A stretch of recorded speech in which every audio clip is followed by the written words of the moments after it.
Hi friends, வாங்க இன்றைக்கி என்ன செய்ய போகிறோம்னா சூப்பராக ஒரு கொழக்கட்டை வைப்போம். முட்டை வச்சு 1 கப் பச்சரிசி மாவு எடுத்திருக்கேன். வெண்ணெய் ஊற்றி பிணைஞ்சிக்கிடுவோம். 3 முட்டை எடுத்திருக்கேன். அதை நல்லா கலக்கி வச்சுக்கிடுவோம். சட்டி காய வச்சு ஒரு ஸ்பூன் எண்ணெய் சேர்த்துக்கிடுவோம். வெங்காயம், தக்காளி, மல்லி இலை, பச்சை மிளகா வதக்கிக்கிடுவோம். 1/2 ஸ்பூன் இஞ்சி வெள்ளைப்பூடு சேர்த்து வதக்கிடுவோம். கொஞ்சமாக மஞ்சத்தூள், கொஞ்சமாக வத்தப்பொடி, அதையும் வதக்கிக்கிடுவோம். இப்போ முட்டையை கலக்கி வச்சதை ஊற்றிக்கிடுவோம். நல்லா கிண்டிக்கிடுவோம். அப்படியே முட்டை பொடி மாசு மாதிரி வரும். கிண்டிக்கிடுவோம். உப்பு தேவைக்கு சேர்த்துக்கிடுவோம். இட்லி கொப்பரையில் தண்ணி வச்சு காயட்டும், தண்ணி சுடட்டும்.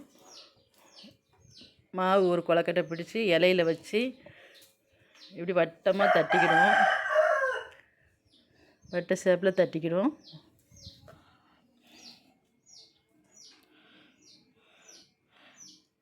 அதில் 1 ஸ்பூன் முட்டை நம்ம கிண்டி வச்சுருக்கோமோ அதை எடுத்து வச்சுக்கிடுவோம். வச்சு அப்படியே மூடி வச்சுக்கிடுவோம். இலையோட நல்லா அமுக்கி விட்டுக்கிடுவோம். வெளியில் வராது, அமுக்கி விட்டுக்கிடுவோம். இப்போ அப்படி தட்டில் வச்சுருவோம். இட்லி தட்டில் அப்படியே எல்லா மாவையும் அதே மாதிரி பண்ணி வச்சுருவோம்.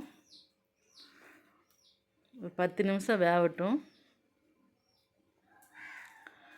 சாப்பிட டேஸ்ட்டாக இருக்கும், நல்லாயிருக்கும். உப்பு உரப்பாக இருக்கும். உள்ளுக்க அவிஞ்ச உடனே எடுத்துருவோம். சூப்பராக அவிஞ்சிட்டு